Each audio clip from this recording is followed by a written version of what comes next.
Good morning dear student, सभी लोगों को मेरा नमस्कार।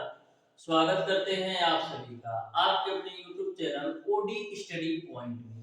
तो प्यारे दोस्तों, आज की क्लास में हम लोग सॉल्व करेंगे मैथमेटिक्स के मोस्ट इंपॉर्टेंट क्वेश्चंस को। डियर स्टूडेंट, प्रत्येक क्वेश्चन को बिल्कुल बेहतरीन कॉन्सेप्ट के साथ आपको बताने वाला हूँ।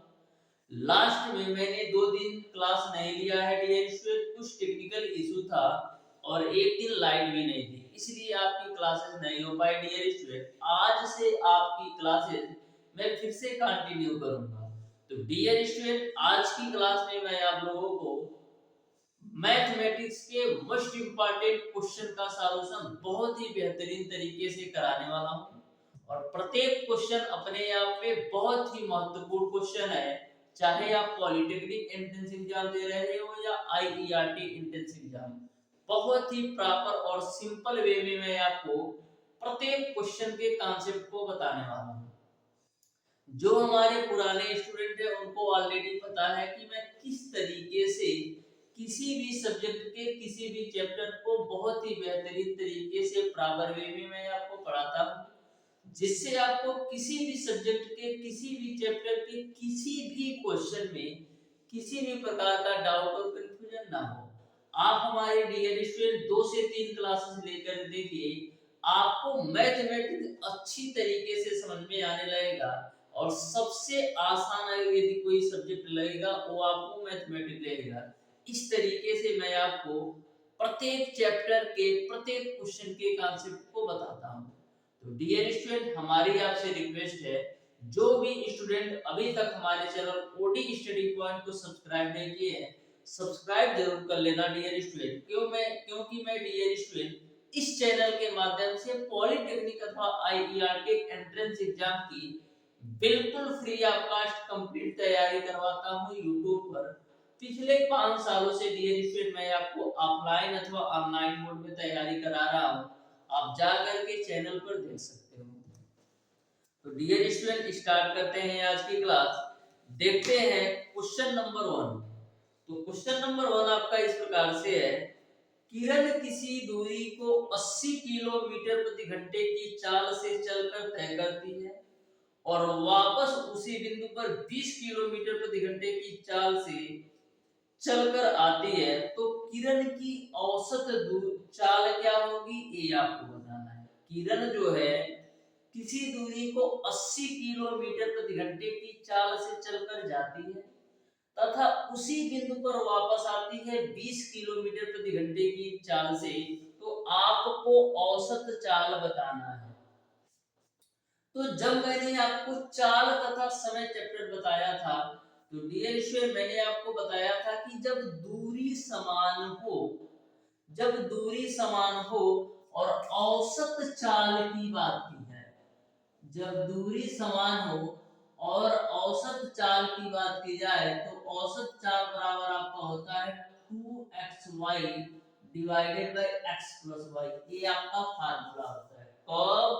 जब दूरी समान हो और आपसे औसत चाल पूछा जाए तो इसका सिंपल सा फार्मूला होता है 2xy divided by x plus y।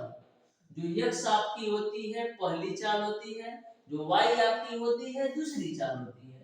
तो 2x की वैल्यू 80 किलोमीटर प्रति घंटा, y की वैल्यू 20 किलोमीटर प्रति घंटा, और 80 और 20 जोड़ोगे तो 100 हो जाएगा। डबल जीरो से डबल जीरो कैंसिल करो तो 8 दूना 16 दूना 32 किलोमीटर प्रति घंटा। यानी कि किरण की जो औसत चाल होगी वो आपका 32 किलोमीटर प्रति घंटा होगी। यानी क्वेश्चन नंबर 1 का dear student option number C सही हो जाएगा। तो ध्यान में रखिएगा, यदि दूरी समान हो तो औसत चाल बराबर 2xy divided by x plus y होता है। बढ़ते हैं हम डियर स्टूडेंट नेक्स्ट क्वेश्चन को।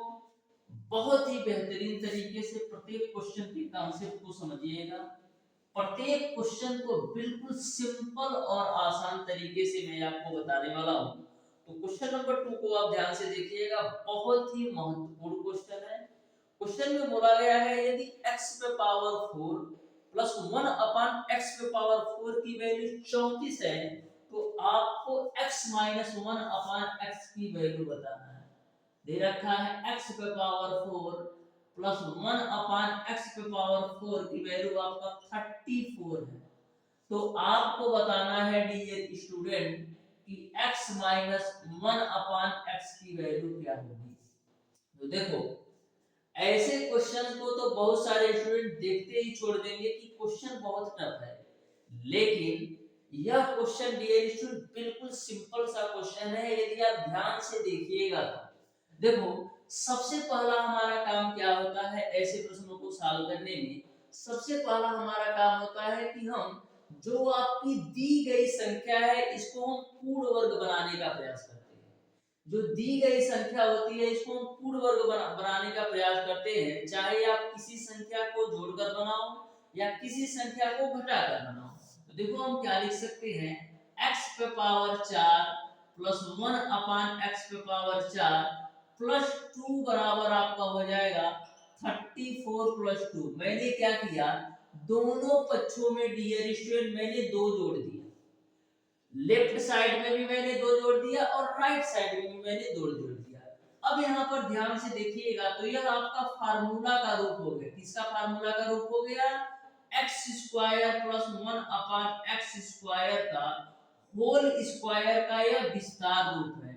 देखो x स्क्वायर का करोगे तो x की पावर 4 आएगा, 1 अपान x स्क्वायर का करोगे तो 1 अपान x की पावर 4 आएगा, और 2ab तो 2 a की वैल्यू x स्क्वायर और b की value 1 upon x square, a इससे कैंसिल होगा यानी फाइनली केवल और केवल 2 मिलेगा।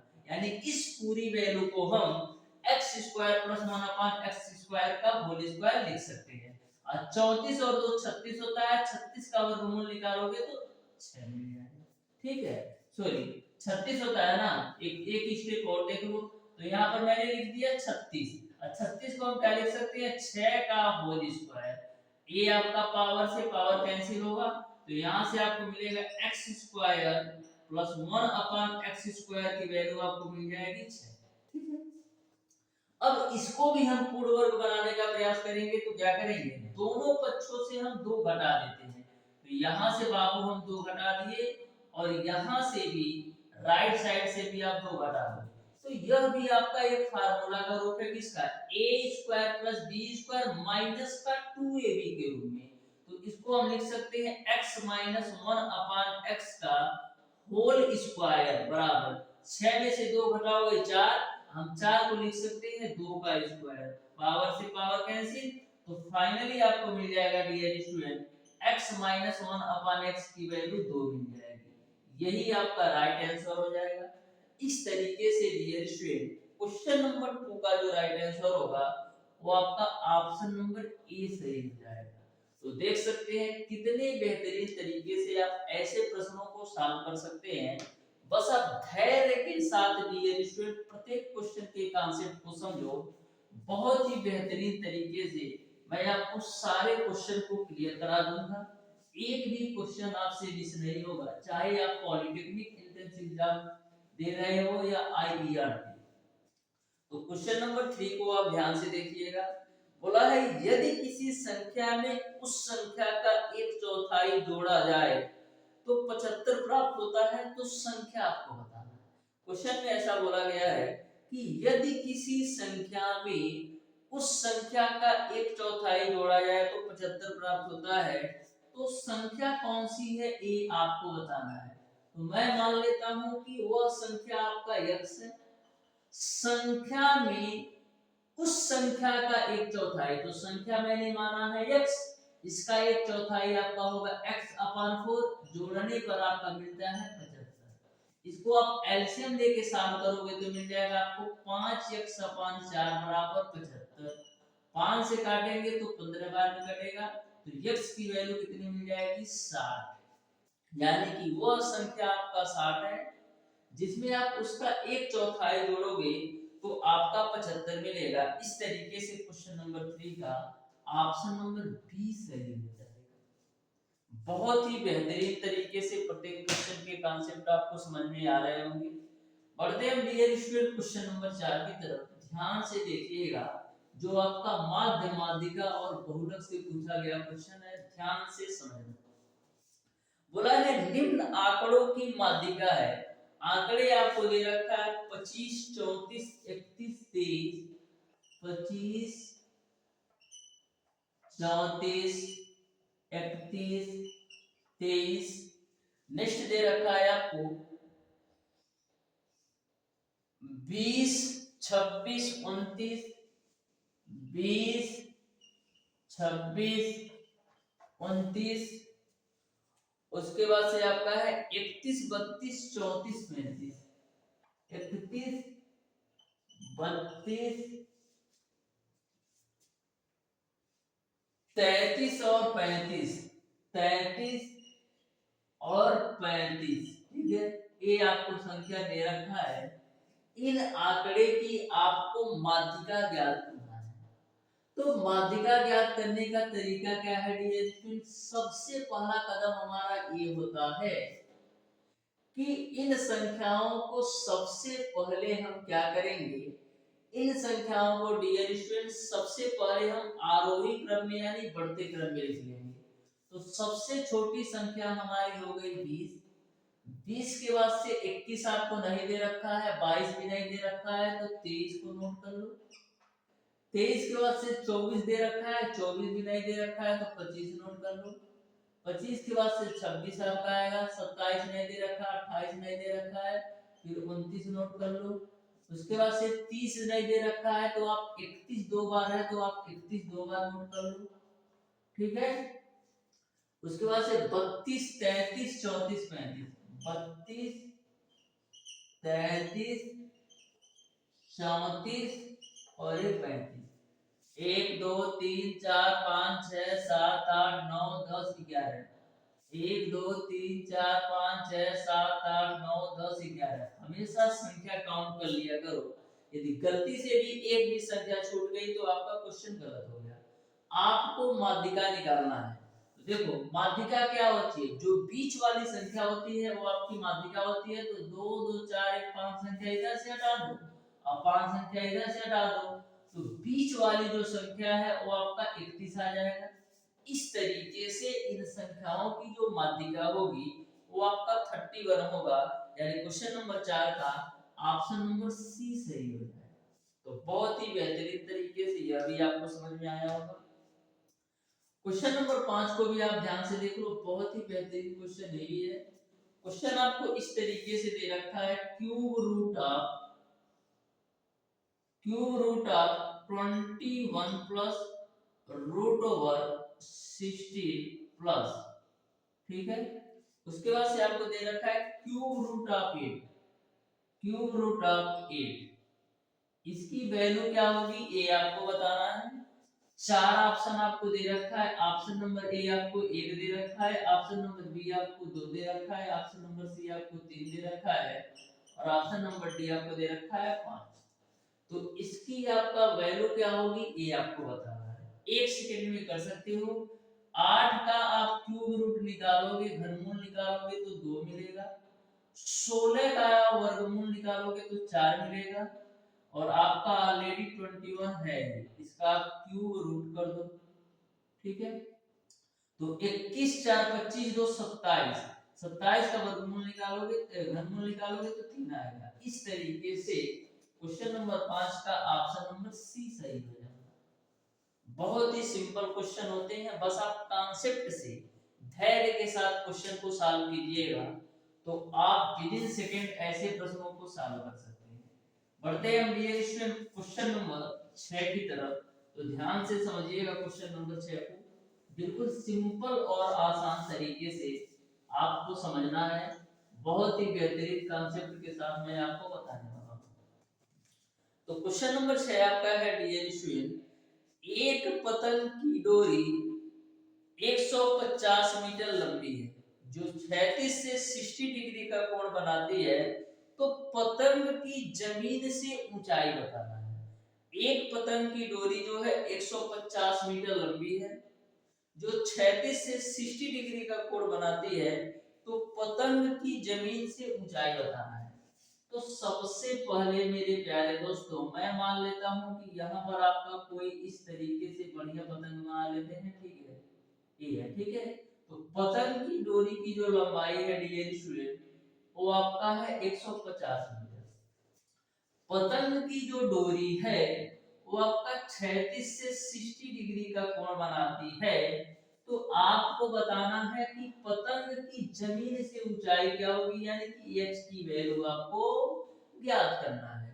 तो ध्यान से समझना, यहाँ पर हमको लंब की वैल्यू पता है और कोण की वैल्यू पता है, तो हम साइन वाला फार्मूला लगा देते हैं। साइन 60 डिग्री बराबर आपका क्या हो जाएगा, लंब बटे कोण। लंब आपका h है, कोण आपका 150 है। साइन 60 का मान होता है कोणीय में 3/2 बराबर आपका हो जाएगा h अपान 150। 2 से काटो तो 75 बार में, तो h की जो वैल्यू आ जाएगी वो आपका 75 कड़ी में 3 आ जाएगा। इस तरीके से क्वेश्चन नंबर 6 का डियर स्टूडेंट आपका जो राइट आंसर होगा वो आपका ऑप्शन नंबर ए सही हो जाएगा। बहुत ही बेहतरीन कॉन्सेप्ट ये भी था, आपको अच्छी तरीके से समझ में आया होगा। नेक्स्ट क्वेश्चन को भी आप ध्यान से देखिएगा, बिल्कुल सिंपल और आसान भाषा में आपको प्रत्येक क्वेश्चन के कॉन्सेप्ट बताऊंगा, बस आप ध्यान से देखते जाओ, एक भी क्वेश्चन मिस नहीं होगा। इस बात की मैं आपको गारंटी देता हूं, क्योंकि मैंने मैथमेटिक्स को बहुत ही बेहतरीन तरीके से किसी भी क्वेश्चन का कॉन्सेप्ट को अच्छी तरीके से आपको बताने का प्रयास करता हूं। तो क्वेश्चन नंबर 7 को ध्यान में रखिएगा। बोला यदि P अनुपाते Q बराबर 3 अनुपाते 4 है और Q अनुपाते R बराबर 8 अनुपाते 9 है, तो P अनुपाते R की वैल्यू बताओ। तो देखो ऐसा क्वेश्चन कभी भी पूछा जाए ना तो घबराना बिल्कुल मत, बिल्कुल सिंपल क्वेश्चन होता है। बस ध्यान से एक बार समझ लो, एक क्वेश्चन को केवल ध्यान से समझ लो ना, उसके बाद से ऐसा कभी भी क्वेश्चन आएगा ना बिल्कुल बेहतरीन तरीके से मैक्सिमम आप 3 से 4 सेकंड में कर पाओगे। तो देखो P अनुपाते Q बराबर 3 अनुपाते 4 और Q अनुपाते R बराबर 8 अनुपाते 9 दे रखा है, तो P अनुपाते R की वैल्यू बताना है। तो सबसे पहले P अनुपाते Q की जो वैल्यू दे रखा है वो आपको दे रखा है 3 अनुपाते 4, ठीक है। और Q अनुपाते R की जो वैल्यू दे रखा है वो आपको दे रखा है 8 अनुपाते 9। तो आपको P अनुपाते R की वैल्यू बताना है। तो सबसे पहले ऐसे P Q और R आप लिखो।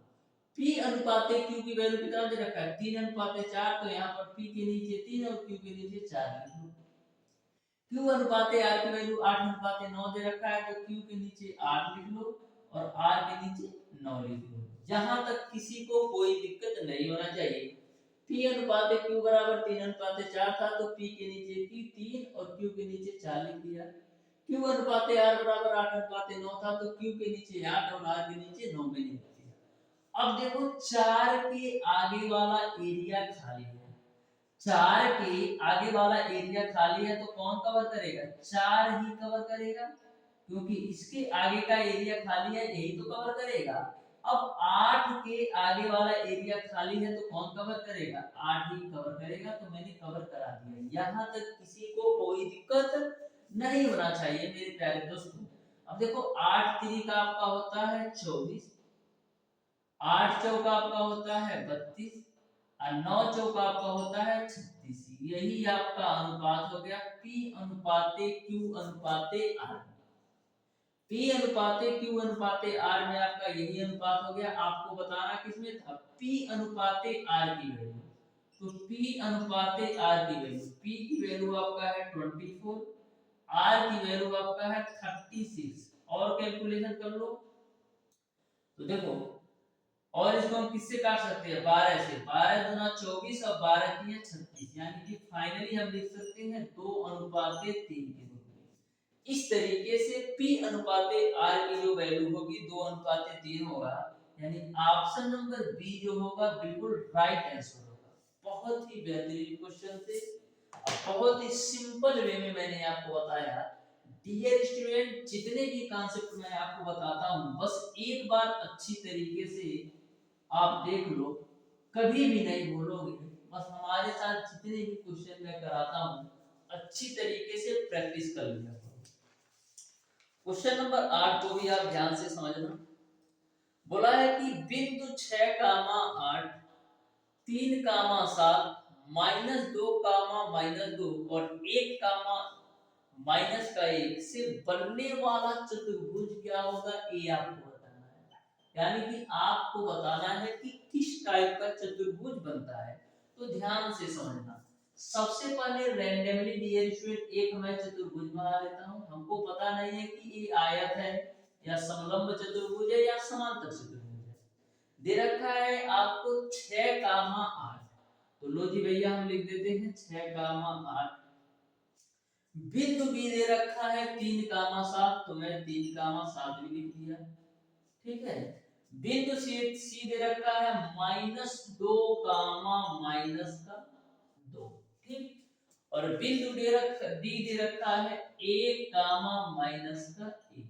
ये आपका ए बिंदु है, ये आपका बी बिंदु है, ये आपका सी बिंदु है और ये आपका डी बिंदु है।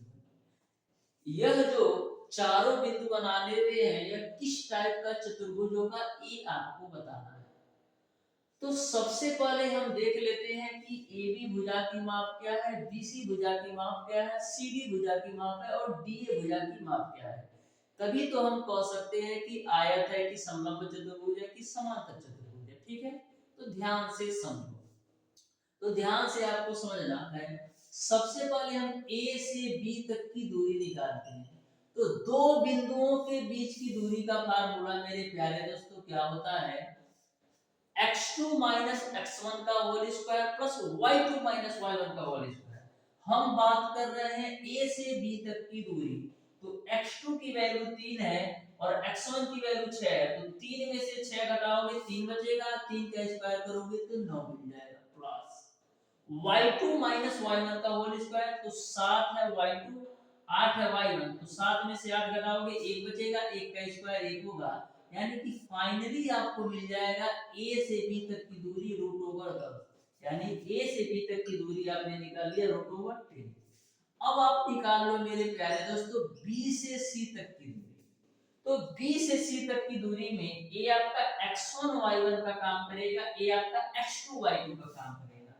तो x2 माइनस x1 का होल स्क्वायर, x2 की वैल्यू आपका -2 है और -3। तो -5 का स्क्वायर करोगे 25 मिलेगा, प्लस y2 माइनस y1। तो -2 और -7 -9। अब -9 का स्क्वायर करोगे तो 81 मिलेगा। तो फाइनली आपको कितना मिल जाएगा, मिल जाएगा आपको 5 1 6 8 2 10, यानी कि √106 मिल जाएगा आपको b से c तक की दूरी। अब आप C से D तक की दूरी निकालो। तो ये आप मान लो x1 y1 है, ये आप x2 y2 है।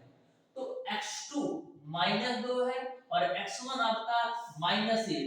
तो -3 का होल स्क्वायर करोगे तो 9 मिलेगा, प्लस y2 माइनस y1। तो y2 की वैल्यू -2 है।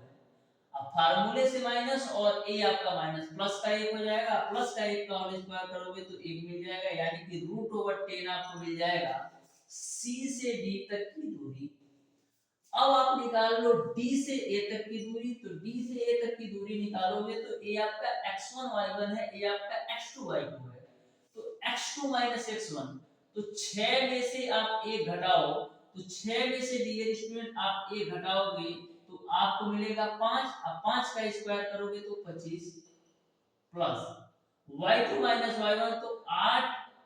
अब फार्मूले से माइनस और यह माइनस, प्लस का 1, 9 का स्क्वायर करोगे तो 81 मिलेगा। तो फाइनली आपको मिल जाएगा डियर स्टूडेंट √106। तो ये जो वैल्यू हो गई वो आपका √106 हो गई। ठीक। अब देखो आयत के कंडीशन में होता क्या है। आयत की जो होती है आमने सामने की भुजाएं बराबर होती हैं। यानी कि जितना आपका डीसी की लंबाई होगी उतना ही आपका एबी की लंबाई होगी, और जितना आपका DA की लंबाई होगी उतना ही आपका BC की लंबाई होगी। तो आप देख सकते हो कि लंबाई लंबाई के बराबर है और चौड़ाई चौड़ाई के बराबर है। यानी हम क्या कह सकते हैं, हम कह सकते हैं यह एक प्रकार का आयत है। क्या कह सकते हैं हम, एक प्रकार का आयत है। तो इस तरीके से डियर स्टूडेंट क्वेश्चन नंबर 8 का जो राइट आंसर होगा वो आपका आयत हो जाएगा। यहाँ पर एक कंफ्यूजन और बनता है समांतर चतुर्भुज का। देखो समांतर चतुर्भुज में भी डियर स्टूडेंट आपके आमने सामने की भुजाएं बराबर होती हैं, लेकिन समांतर चतुर्भुज में डियर स्टूडेंट जो आपका कोण होता है वो आपका 90 डिग्री नहीं होता है, लेकिन जो आपका आयत होता है ना डियर स्टूडेंट, इसके जो कोण होते हैं वो आपका 90 डिग्री ही होते हैं। ये वाले जो कोण होते हैं वो प्रत्येक कोण आपका 90 डिग्री होता है। यही आपका आंसर, यही आपका अंतर होता है आयत और समांतर चतुर्भुज में। आयत के भी आपकी आमने सामने की भुजाएं बराबर होती है और समांतर चतुर्भुज के भी आमने सामने की भुजाएं बराबर होती है। आयत का भी बिल्कुल एक दूसरे को काटता है और समांतर चतुर्भुज का भी काटता है, लेकिन अंतर सिर्फ इतना है कि आयत में जो कोण होता है वो आपका 90-90 डिग्री पर बनता है, लेकिन समांतर चतुर्भुज में ऐसा नहीं होता है। बढ़ते हैं डियर स्टूडेंट क्वेश्चन नंबर 9 की तरफ। ध्यान से समझना, बहुत ही बेहतरीन और सिंपल वे में मैं आपको प्रत्येक क्वेश्चन के कॉन्सेप्ट को बताने का प्रयास कर रहा हूं। फिर भी डियर स्टूडेंट यदि आपको ऐसा लगता है कि किसी भी क्वेश्चन में हमको डाउट या कंफ्यूजन है तो आप हमसे कांटेक्ट कर सकते हैं। यह हमारा कांटेक्ट नंबर है मेरे प्यारे दोस्तों, 7620175376। इस नंबर पर आप बिना सोचे समझे कॉल करके किसी भी क्वेश्चन पर या आईईआरटी अथवा पॉलिटेक्निक एंट्रेंस एग्जाम से रिलेटेड किसी भी प्रश्न का आप आंसर हमसे ले सकते हैं। तो बढ़ते हैं हम डियर स्टूडेंट क्वेश्चन नंबर 9 की तरफ। बोला है मेरे प्यारे दोस्तों कि बिंदु 3,4 और 8,-6 और 13,9 से बनने वाला त्रिभुज आपका कैसा होगा, ये आपको बताना है। क्या तीन बिंदु दे रखा है 3,4, इस तरीके से सबसे पहले मैं एक त्रिभुज बना लेता हूं। हमको पता नहीं है कि यह समलंब, यह आपका समकोण त्रिभुज है कि समद्विबाहु त्रिभुज है कि समबाहु त्रिभुज है। दे रखा है तीन बिंदु 3,4, ठीक है, और दूसरा बिंदु आपको दे रखा है 8,-6 और तीसरा बिंदु आपको दे रखा है डियर स्टूडेंट 13,9, ठीक है। ये आपको दे रखा है ए, ये आपको दे रखा है बी और ये आपको दे रखा है सी, ठीक है। बताना है कि इन तीनों बिंदुओं से बनने वाला त्रिभुज कौन सा होगा, ये आपको बताना है। तो ध्यान से समझो। सबसे पहले हम ए से बी तक की दूरी निकाल लेते हैं। तो ए से बी तक की दूरी कैसे निकालोगे, दो बिंदुओं के बीच की दूरी से फार्मूले से x2 x1 का होल स्क्वायर प्लस y2 का y1 का होल स्क्वायर। तो इसको आप x1 y1 मान लो, इसको आप x2 y2 मान लो। तो x2 8 माइनस का 3 करोगे 5 का स्क्वायर होगा 25 प्लस y2 y2, y2 की वैल्यू माइनस का 6 और माइनस का 4, तो माइनस 10 का होल स्क्वायर करोगे तो 100 मिलेगा। तो यहां से आपको मिल जाएगा √125। ये आपका a से b तक की जो दूरी हो गई वो आपको मिल गया 125, ठीक है। अब b से c तक की दूरी निकाल लो। इसको आप मान लो x1 y1 है, इसको आप मान लो x2 y2 है। तो b से c तक की दूरी निकालो। तो 13 में से 8 जाएगा 5 और 5 का स्क्वायर करोगे 25 प्लस 9 और 6 15, 15 का होल स्क्वायर करोगे तो 225, 225 और 25 जोड़ोगे तो कितना मिलेगा 250। तो √250 आपका b से c तक की दूरी हो गई √250, ठीक है। अब आप a c से a तक की दूरी निकाल लो। इसको आप मान लेना x1 y1 है, इसको आप x2 y2 मान लो। तो x2 x1, 13 में से 3 जाएगा 10, 10 का स्क्वायर करोगे 100 प्लस 9 में से 4 जाएगा 5, 5 का स्क्वायर करोगे 25, यानी कि रूट ओवर आपका 125 हो गया। तो रूट ओवर यहाँ पर आप लिख सकते हो 125। तो बहुत सारे स्टूडेंट ऐसा गलती करेंगे कि हमारी दो भुजाएं आपस में बराबर, त्रिभुज की दो भुजाएं आपस में बराबर है, यानी कि हमारा समद्विबाहु त्रिभुज, दो भुजाएं आपस में बराबर है तो हमारा समद्विबाहु त्रिभुज है। लेकिन यह पूरी तरह से गलत माना जाएगा यदि आप समद्विबाहु त्रिभुज का ऑप्शन टिक करके आते हो। इसका एक कंडीशन और बनता है। संपूर्ण त्रिभुज का कंडीशन क्या बनता है डियर स्टूडेंट, कि दो भुजाओं के वर्गों का योग यदि तीसरी भुजा के वर्ग के बराबर है तो आपका संपूर्ण त्रिभुज माना जाता है। तो यहाँ पर आप देख सकते हो कि जो आपका BC का स्क्वायर है वो आपका AC के स्क्वायर प्लस का AB के स्क्वायर के बराबर है। आप ध्यान से देखिएगा तो जो आपका BC का स्क्वायर है AC के स्क्वायर और AB के स्क्वायर के योग के बराबर है, तो हम कह सकते हैं एक प्रकार का समकोण त्रिभुज है, क्योंकि BC का स्क्वायर करोगे कर्ण में 250 का स्क्वायर करोगे 250 मिलेगा, AC यानी कि कर्ण में 125 का स्क्वायर करोगे तो 125 मिलेगा, और AB की वैल्यू कर्ण में 125 इसका स्क्वायर करोगे तो 125 मिलेगा। तो आप देख सकते हो 250 बराबर आपका 250 है, यानी कि यह जो त्रिभुज है एक प्रकार का समकोण त्रिभुज है। यानी कि इस क्वेश्चन का जो राइट आंसर होगा वो आपका ऑप्शन नंबर ए सही हो जाएगा। तो इस बात को आप ध्यान में रखिएगा, जल्दबाजी में ऐसा नहीं करना है कि दो भुजाएं बराबर है तो समद्विबाहु त्रिभुज कर दूं, ना ना ना। समद्विबाहु त्रिभुज के अलावा यह समकोण त्रिभुज भी है, क्योंकि दो भुजाओं के वर्गों का योग तीसरी भुजा के वर्ग के बराबर है। बढ़ते हैं डियर स्टूडेंट नेक्स्ट क्वेश्चन पर। तो ध्यान से समझना, बहुत ही सिंपल और आसान भाषा में मैं आपको प्रत्येक क्वेश्चन के कॉन्सेप्ट को बताने वाला हूँ। एक क्वेश्चन एक स्टूडेंट के द्वारा पूछा गया है, इसको भी आप ध्यान से समझ लो कैसे ऐसे प्रश्नों को आप सॉल्व करते हो। तो ध्यान से समझना, बिल्कुल बेहतरीन कॉन्सेप्ट होगा। बोला है डियर स्टूडेंट कि भुज कोण के बारे में आपके एग्जाम में क्वेश्चन पूछा जाता है। जैसे आपको बोला जाए कि 6 कामा माइनस का 7 है, इसमें भुज क्या है और कोण क्या है। तो जो आपका x वाली वैल्यू होती है इसको हम बोलते हैं मेरे प्यारे दोस्त भुज, और जो y वाली वैल्यू होती है इसको हम बोलते हैं कोण। तो इस बात को आप बिल्कुल ध्यान में रखिएगा, x वाली वैल्यू भुज होती है और y वाली वैल्यू आपका कोण होती है, ठीक है।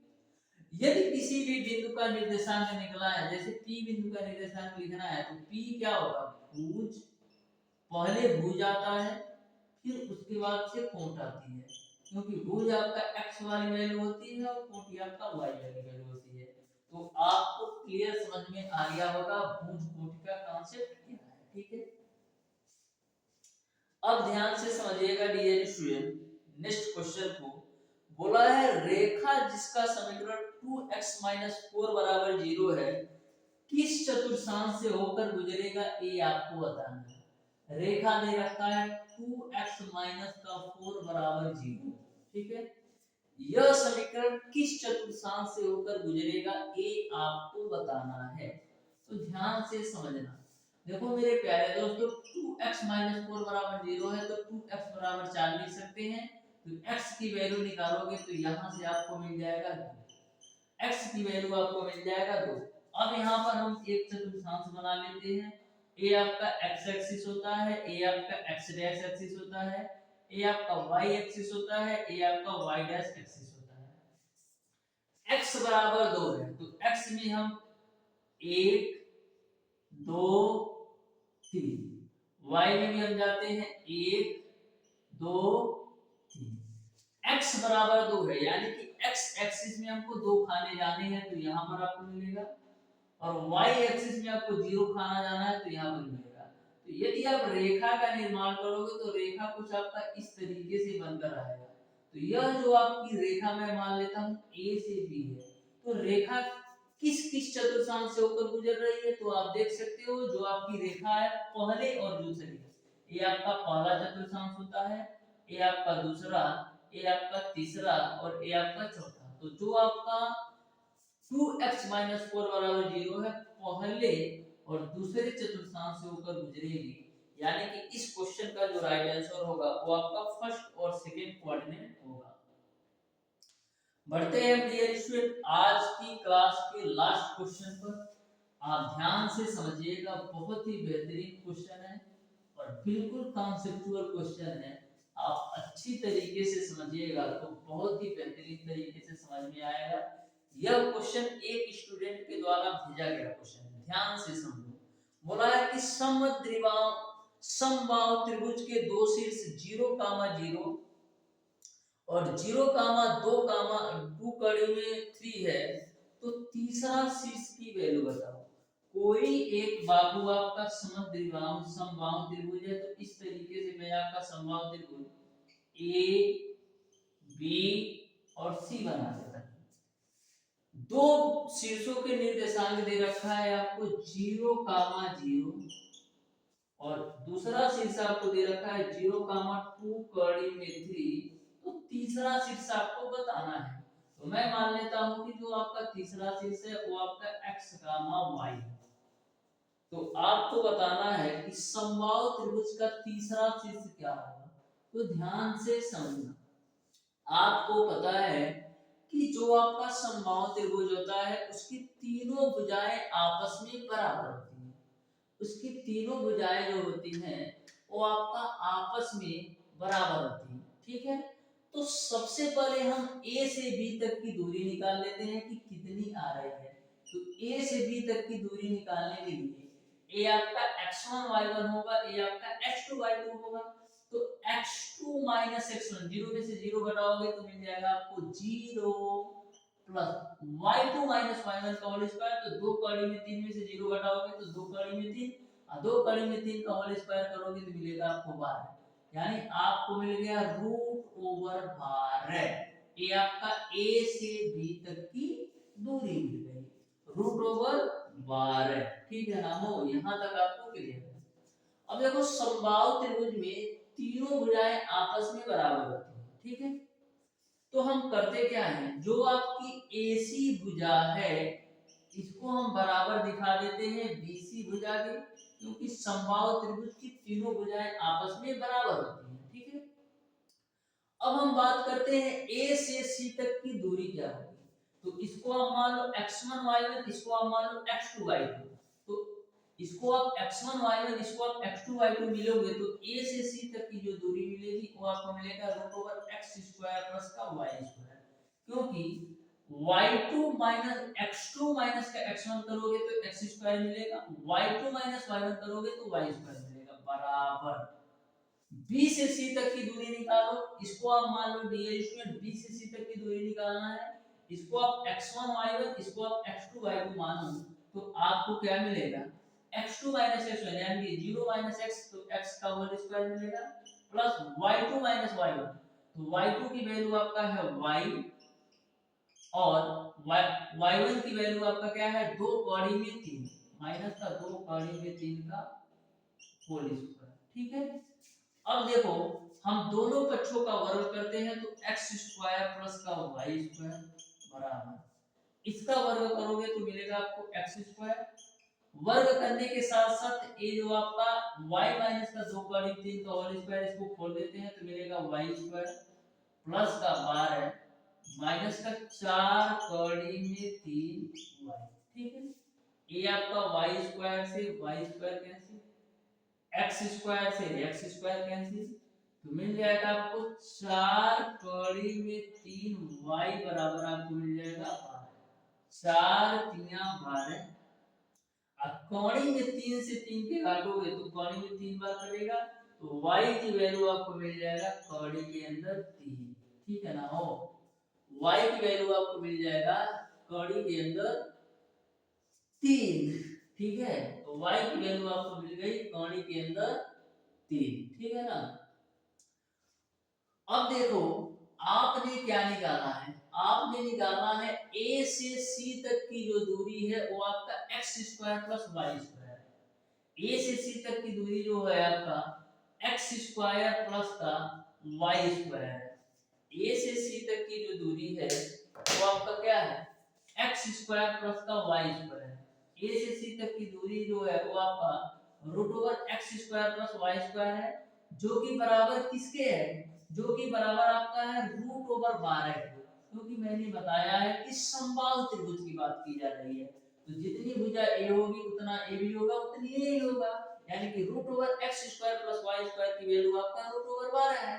अब देखो दोनों पक्षों का वर्ग करोगे तो मिलेगा आपको x² प्लस y² बराबर 12। अब y की वैल्यू आपका कौड़ी में 3 है, तो कौड़ी में 3 का होल स्क्वायर करोगे तो 3 मिलेगा, यानी x स्क्वायर की वैल्यू आपको मिल जाएगा 9। तो x की वैल्यू निकालोगे तो यहाँ से मिल जाएगा 3। तो इस तरीके से x की वैल्यू 3 होगी, y की वैल्यू कौड़ी में 3 होगी, x की वैल्यू 3 लिख दो, y की वैल्यू आप कौड़ी में 3 लिख दो। यही आपका राइट आंसर होगा। यानी कि जो बिंदु के तीसरे बिंदु के निर्देशांक होंगे वो आपको क्या मिलेगा, 3 कोणीय में 3 होगा। यानी इस क्वेश्चन का जो राइट आंसर होगा वो आपका ऑप्शन नंबर ए सही हो जाएगा। बहुत ही बेहतरीन तरीके से डियर स्टूडेंट, इस क्वेश्चन का कॉन्सेप्ट भी आपको अच्छी तरीके से समझ में आ गया होगा, क्योंकि मैंने बहुत ही सिंपल और प्रॉपर वे में बहुत ही बेहतरीन कॉन्सेप्ट के साथ आपको बताया है। फिर भी डियर स्टूडेंट, यदि आपको किसी भी क्वेश्चन में ऐसा लगता है कि हमको डाउट है या कंफ्यूजन है, तो आप हमें कमेंट बॉक्स में कमेंट करके जरूर बताइएगा। मिलते हैं डियर स्टूडेंट नेक्स्ट क्लास में, के लिए।